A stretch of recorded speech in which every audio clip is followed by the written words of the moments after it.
IPVanish protects every device you own. Your phone, your laptop, your smart TV. If it connects to the internet, it should be protected.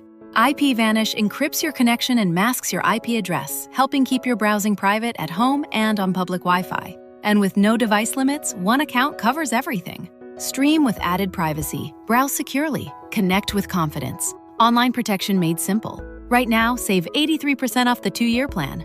Get started today at ipvanish.com/audio and take control of your privacy with IPVanish.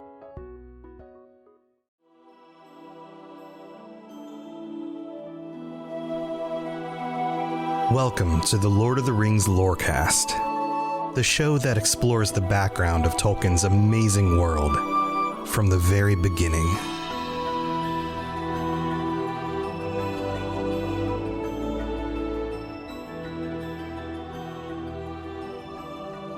They go by many names: goblins, orcs, uruks, the things that go bump in the night, the scary monsters of Tolkien's world, or the corrupted individuals who prefer violence and meanness and darkness and destruction. This is the first time in The Hobbit that we encounter goblins.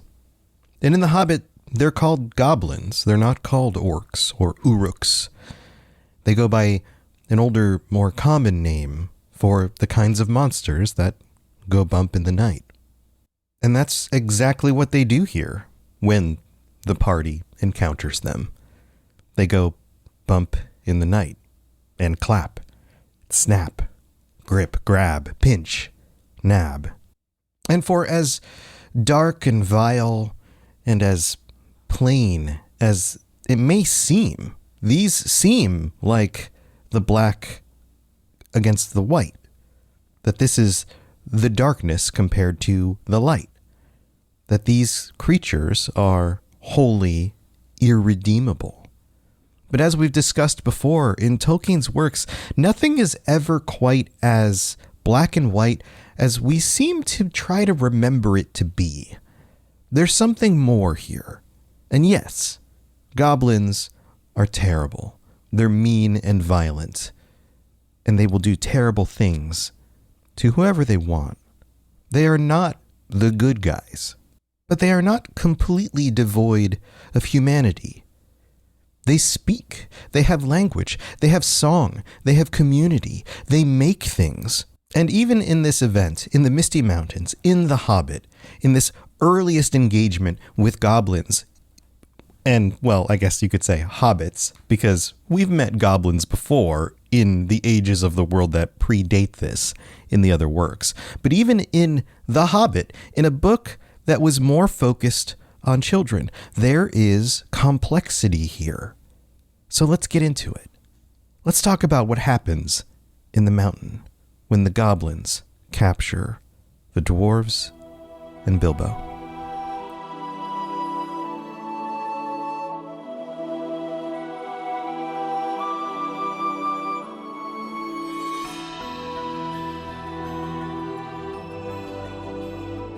So after the events of the last episode, where we talked about the cave and how they busted through the passage, well, they didn't really bust through. They slid open the doorway somehow in order to capture the dwarves and Bilbo.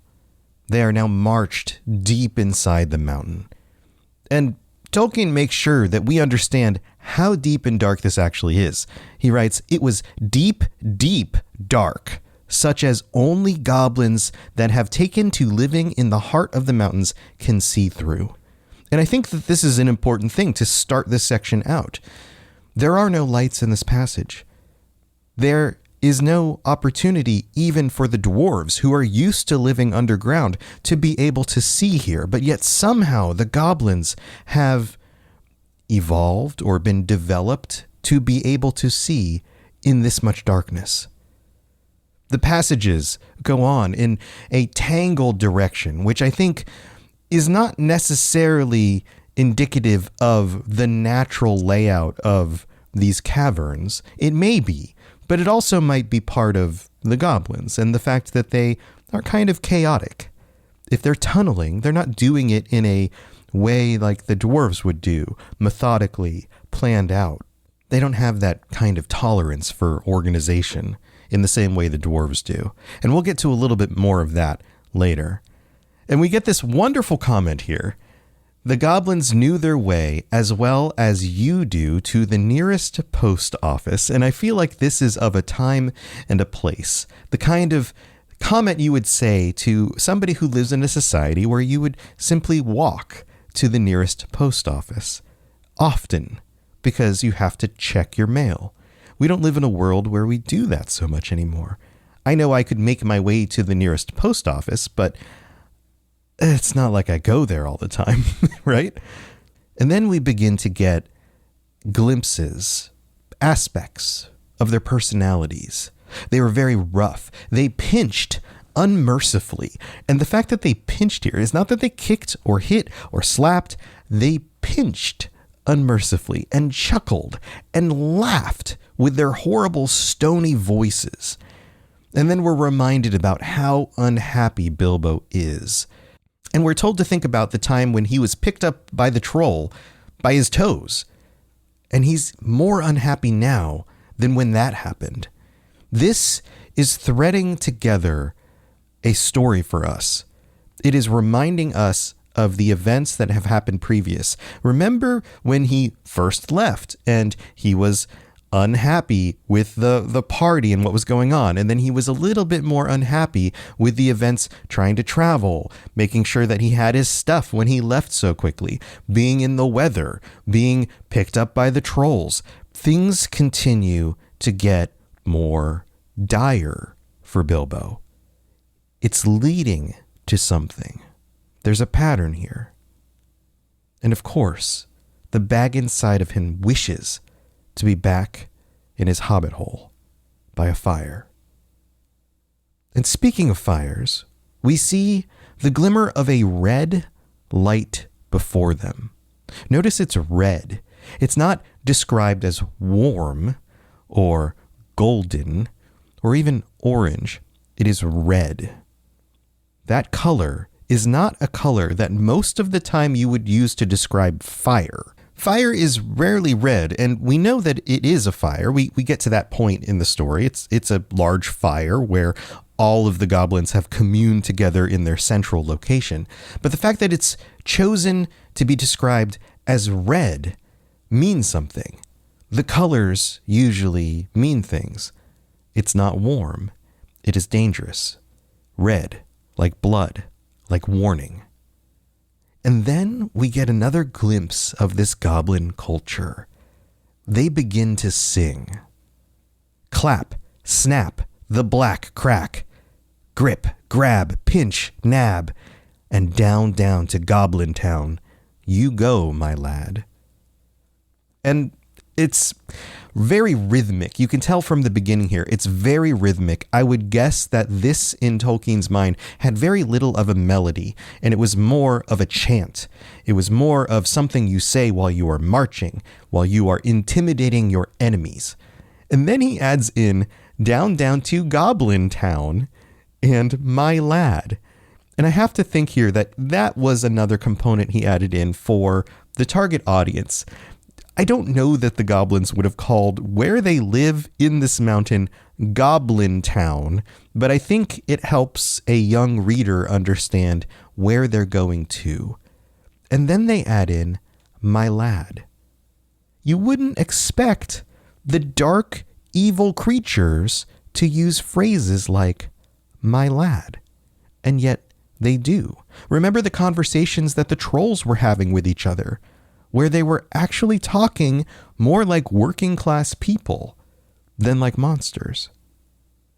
We're reminded here that as dark and terrible as these creatures are, they're still people.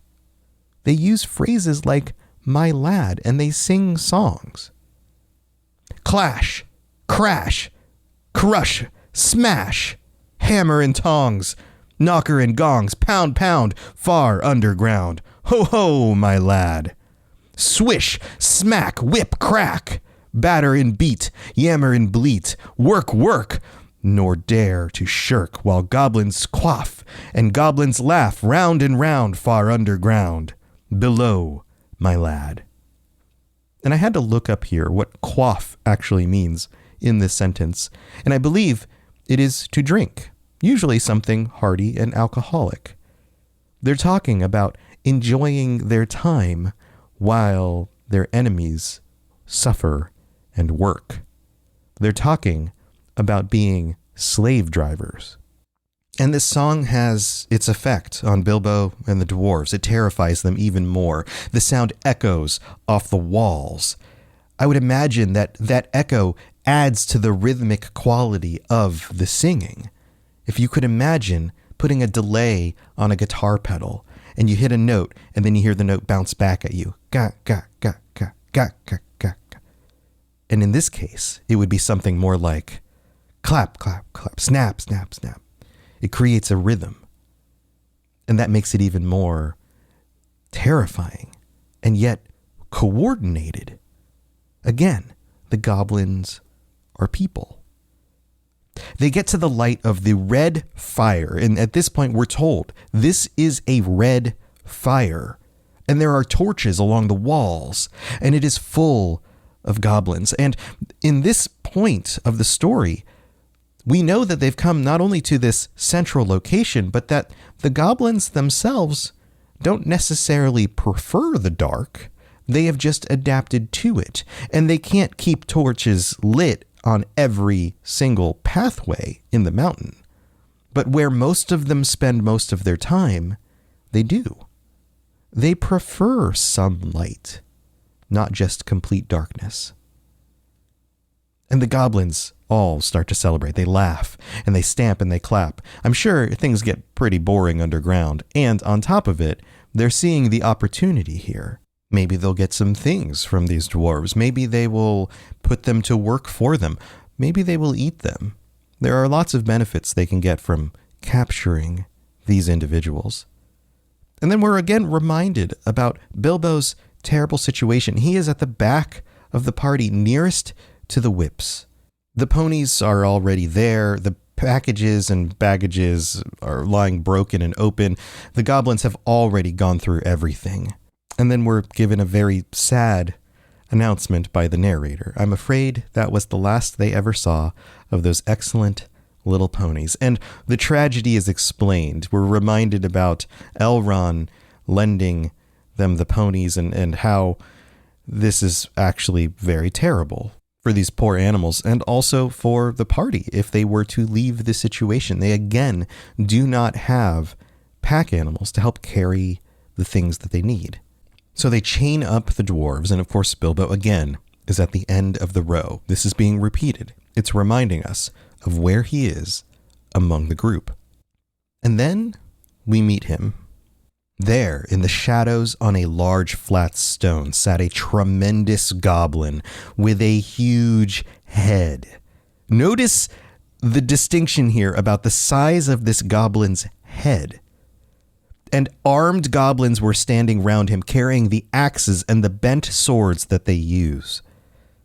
Now goblins are cruel, wicked, and bad-hearted. They make no beautiful things, but they make many clever ones.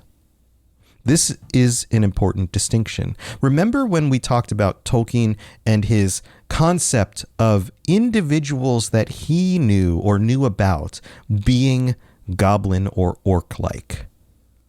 All of the descriptions here can apply to those people as well. They don't make beautiful things, but they make clever ones. Usually for war or domination of others. And then we get a paragraph explaining exactly how they work. They can tunnel and mine as well as any but the most skilled dwarves. So better than most other cultures, except for the best of the dwarves. And that sentence continues, when they take the trouble, though they are usually untidy and dirty. Thus, the question about did they actually make those cave tunnels that they came through and left them kind of in disarray.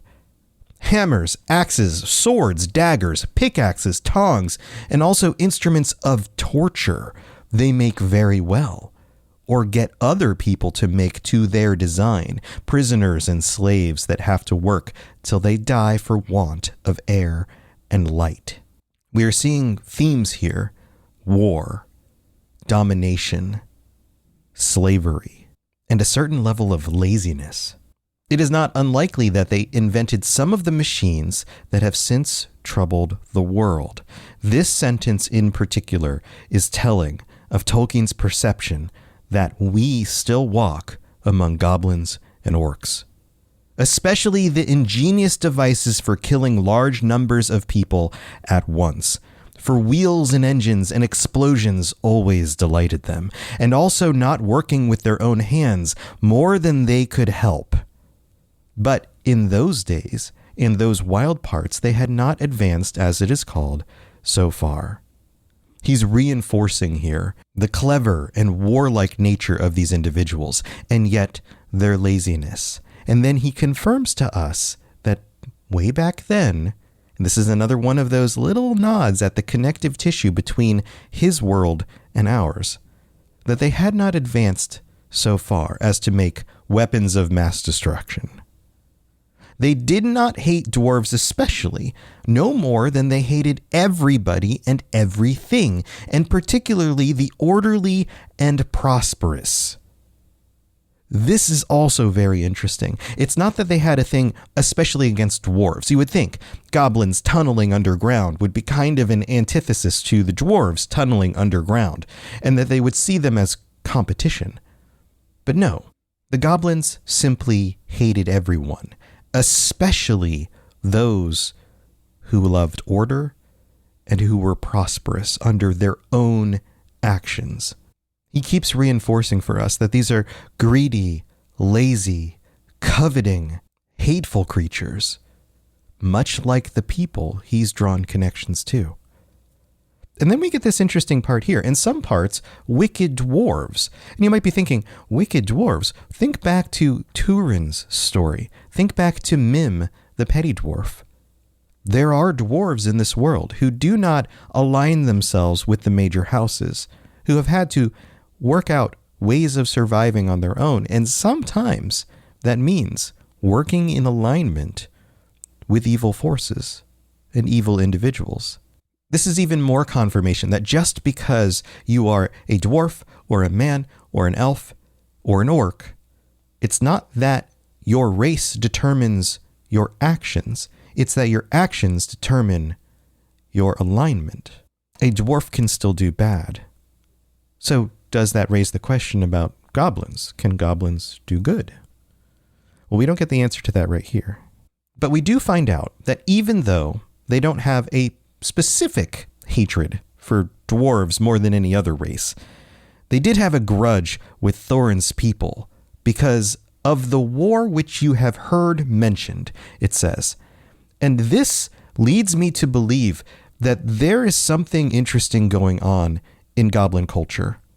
Either the goblins, or some of them, have lived long enough to remember or have been involved with the war with Thorin's people, or they have some method of retaining their history through song or story or writing it down. I think that last one is less likely. But they, again, act like a people group.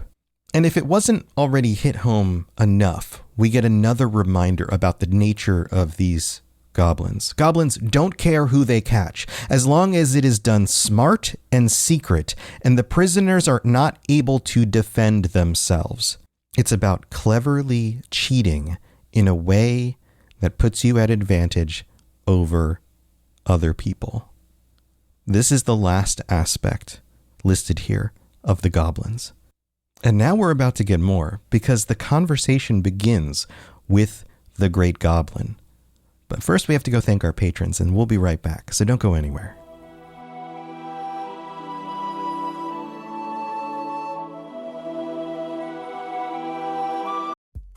It's time for that spring reset. I'm taking a look at everything in my closet and figuring out that, oh no, this absolutely needs to go. And it's about time I replace things so that my clothes aren't older than my 15-year-old. Now you might think that they lasted that long because they were well made, but no, they're in terrible condition. Unlike the new jeans I just got from Quince. Jeans have always been my personal go-to because you can kind of wear them for lots of different things, but maybe they're not your thing. Maybe you're looking for, 100% European linen with insanely soft flow knit activewear fabric. It's definitely getting warmer, and their flow knit activewear is moisture wicking, anti-odor, and soft enough that you'll actually want to wear it every day. So pick out what you want. You can't go wrong because they have prices 50 to 60% less than similar brands. And like I said before, they are high quality. I continue to wear their clothes all the time, and I know that these new jeans are going to last me a lot better than the other things in my wardrobe. And on top of it, they look great. They're so comfortable, and I spent just as much on the jeans that I am now cleaning out of my wardrobe. So if you're looking for something better, just all around better, go check out Quince. So go do it right now. Refresh your wardrobe with Quince. Go to quince.com/ringslore for free shipping and 365-day returns. Now available in Canada too. Go to quince.com/ringslore for free shipping and 365-day returns. Quince.com/ringslore. IPVanish protects every device you own. Your phone, your laptop, your smart TV. If it connects to the internet, it should be protected. IPVanish encrypts your connection and masks your IP address, helping keep your browsing private at home and on public Wi-Fi. And with no device limits, one account covers everything. Stream with added privacy. Browse securely. Connect with confidence. Online protection made simple. Right now, save 83% off the 2-year plan. Get started today at ipvanish.com/audio and take control of your privacy with IPVanish.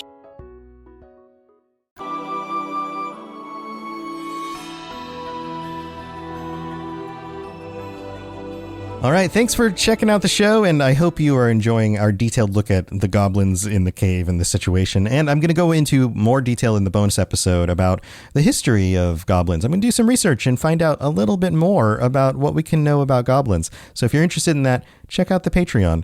This week, we've got a bunch of new people to welcome from the Patreon. We have Troy B., Christopher E., Etelit, Jut T, George B, Douglas S, XDXD, and Chris O. Welcome to the Patreon. I'm so glad that you've all decided to join us and have signed up. I hope you are enjoying your ad-free episodes and your bonus episodes, any of the things that you've got to sign up on here for, and all that stuff. You know how it all works. I do this all the time, right? Also, we have to shout out all of our VIP patrons. Thank you especially to these individuals: AK Music Lover, Apollo, Aragorn III, Atley Morton, Azel Razzle, Barney D, Bo, Brandy D, Christopher E, Courtney S, Cutter Metalworks, Daniel Nightweaver, David S, David M, Divine Madman, Fulcrum, George B, Gerald CFC, Gimli a Break, Gemma D, oh, I messed that one up. I was doing so well. Jezer, Katie S, Capenna 009, Lori B, Mason Weathertop, Nick K, Nostrils of Sauron, Richard Day, Rivqua, Rosie Rose, Sam B, Saruman the Stinky, TJT, and Tour Son of Huor 97. Thank you so much, everybody. Also, we've got some new reviews to read out. Thank you for taking the time to do that. If you drop a 5-star review on Apple Podcasts, I'll read it out on a future episode of the show. We have this one from Miss Sarah Hyland in the United States, who writes, "This podcast is my Arkenstone. I just found this podcast last week. I am so excited to be here. Best podcast." I almost said codpast. Podcast I've ever listened to. Thank you so much, Sarah. And then we also have this one from Justina M. Smiley Face. That's actually in the name. That's really cool. Amazing, 5 stars. They're from the US as well. I've been trying to read the Silmarillion for quite some time, and it's been very difficult for me to find the time to sit down and really read this book. I knew I couldn't just purchase the audiobook because the writing is so complex. It would have been a nightmare to follow. Also, while listening in the car with my 2-year-old, this is when I came across this podcast, and it was everything I wanted and more. It's so detailed, but in a way where I can follow along and actually understand and retain who everybody is. I'm only on episode 17, and I cannot wait to get even deeper into this story and to hear your thoughts on Rings of Power. Thank you for doing this. Also, your link to the About section for the patrons is not working. I'm wondering which link you found, because that was something I think I fixed, and I went back and looked at some of the early episodes, and they seem to work. I've also added it to the general description of the show, so if anybody's looking for a link that works, otherwise just patreon.com/LOTR Lorecast. You can just Google it. It'll come right up. But thank you all for the support. I really appreciate it. All right, let's get back to the rest of the story about the goblins and the Great Goblin. Here we go.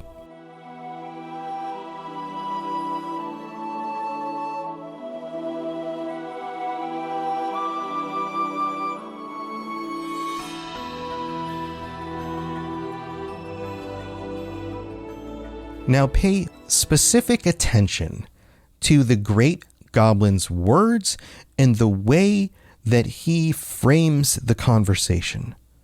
Let's read through it. He says, "Who are these miserable persons?" Now, of course, they're miserable. They're chained up and they've been captured. But there's something about pointing it out here that seems to cast them as fundamentally being miserable. "Dwarves, and this," said one of the drivers, pulling at Bilbo's chain so that he fell forward onto his knees. "We found them sheltering in our front porch." Notice they don't know what a hobbit is. They've never seen one. And that location, that part of the cave that they were in, is their front porch. That's the main method for entering and leaving this labyrinth of tunnels. "What do you mean by it?" said the great goblin, turning to Thorin. "Up to no good, I'll warrant. Spying on the private business of my people, I guess. Thieves, I shouldn't be surprised to learn. Murderers and friends of elves, not unlikely. Come, what have you got to say?" Notice the accusations go very quickly from the beginning here. He doesn't have any information other than the fact that they were sleeping in the cave, and yet jumps to all of these assumptions. "Thorin the dwarf at your service," he replied. It was merely a polite nothing, and I have to wonder if that was a comical inclusion or just a habit of the way that Thorin introduces himself, because he is of a proper caste. "Of the things which you suspect and imagine, we had no idea at all. We sheltered from a storm in what seemed a convenient cave and unused. Nothing was further from our thoughts than inconveniencing goblins in any way whatsoever." And that was true enough, says the narrator, and it absolutely was. We know for a fact that they were taking shelter from a storm and a situation that was trying to murder them. The last thing they wanted to do was to run into a group of goblins. Said the great goblin, "so you say. Might I ask what you were doing up in the mountains at all, and where you were coming from, and where you are going to? In fact, I should like to know all about you. Not that it will do you much good, Thorin Oakenshield." Notice he knows the name. "I know too much about your folk already. But let's have the truth, or I will prepare something particularly uncomfortable for you." "We were on a journey to visit our relatives, our nephews and nieces, and first, second, and third cousins, and the other descendants of our grandfathers, who live on the east side of these truly hospitable mountains." Notice he uses the word hospitable. He's trying to paint this as being common and pleasant, said Thorin, not quite knowing what to say all at once in a moment, when obviously the exact truth would not do at all. He reminds us here, the narrator, that they can't tell the goblins that they're going to try to claim their mountain back, to re-found a dwarven kingdom in a place that might be threatening to their kind. And then we get this moment. The great goblin gave a truly awful howl of rage. A howl of rage. That is not a phrase that you hear used very often. When he looked at it, we're not told what it is yet, and all his soldiers gnashed their teeth, clashed their shields, and stamped. They knew the sword at once. And this leaves other questions in my mind. Similar questions to how they knew who Thorin was and his ancestry and the conflicts that they had previously had with his people. They know this sword. How? Do they have pictures of it? Do some of these goblins live long enough to have been around when this sword from 2 ages previous was used to fight against Morgoth's host of orcs? It had killed hundreds of goblins in its time when the fair elves of Gondolin, who we know about because we've read the Silmarillion, hunted them in the hills or did battle before their walls. They had called it Orcrist, Goblin Cleaver, but the goblins called it simply Biter. They hated it, and hated worse anyone that carried it. This is fun. This is fun from a narrative standpoint. This is fun from hey, this is a really great way to incorporate legendary or magical weapons into a D&D campaign, which eventually these kinds of moments in these stories would inspire. But it's also fun from the perspective of the fact that orc culture knew this weapon and weapons similar to it well enough that they feared it, and they feared the people who wielded them. It's kind of odd, right? Anybody who would have come across this weapon probably would have been killed in the middle of a battle. And I guess there are those that would have run away and yet still somehow remembered this specific sword. It sounds a little bit odd. I can't think of a situation in our real world where something like this would have happened in a battle where people were using melee weapons, swords and axes and shields and halberds and spears and things like that. And to pick one in particular that you'd be like, oh, that one I remember, unless it was wielded by a leader and it looked distinctly different. I'm thinking about somebody like Thorin and the Black Sword. But in this case, it probably looks a lot like all the other elven swords of its day, and yet they remember this specific one. It's kind of odd, right? But it plays into the story in a way where it's kind of like the facts don't matter. The reality of the situation is less interesting than this idea that the goblins recognize this weapon. And not only do they recognize this weapon, but we now understand that the swords that they pulled out of that pile that Thorin and Gandalf and Bilbo wield are powerful. They have a history, and they strike fear in the hearts of these evil creatures. That's interesting. That is particularly interesting. And for as rational an individual as Tolkien was, to incorporate something that works more from a narrative and a story perspective than from a rational perspective of history really is fun here. Because, he's drawing from myths and legends. He's drawing from these old stories where things like this happened, regardless of how unreasonable they may have been, because it was better for the story. And then we get this. "Murderers and elf friends," the great goblin shouted. "Slash them, beat them, bite them, gnash them. Take them away to dark holes full of snakes and never let them see light again." We get a whole host of descriptions here, or at least actions that he's willing to happen to them. Slash them, cut them, beat them. That one's pretty clear. Gnash them and bite them. Eat them, maybe? And then basically put them in a hole to die. And he's so upset about this. This sword has proven to him beyond a shadow of any of his doubts that these dwarves are in league with elves, which is actually the truth. Although they didn't get this sword from Elrond, they were helped by elves. And then we get this. He rages at them. He jumps off of his seat and rushes at Thorin with his mouth open, which is an odd thing to point out. And I don't know if that means he was attempting to bite him or he was yelling, but it's not a friendly description. And then, just at that moment, all of the lights in the caves went out, and the great fire went off. Poof. Into a tower of blue, glowing smoke, right up to the roof that scattered piercing white sparks all among the goblins. Thanks for listening to the Lord of the Rings Lorecast. If you'd like to learn more about other fantasy worlds, check out my other podcasts, The Elder Scrolls Lorecast, The Witcher Lorecast, and more at robotsradio.net. If you'd like to reach out, I'd love to hear from you.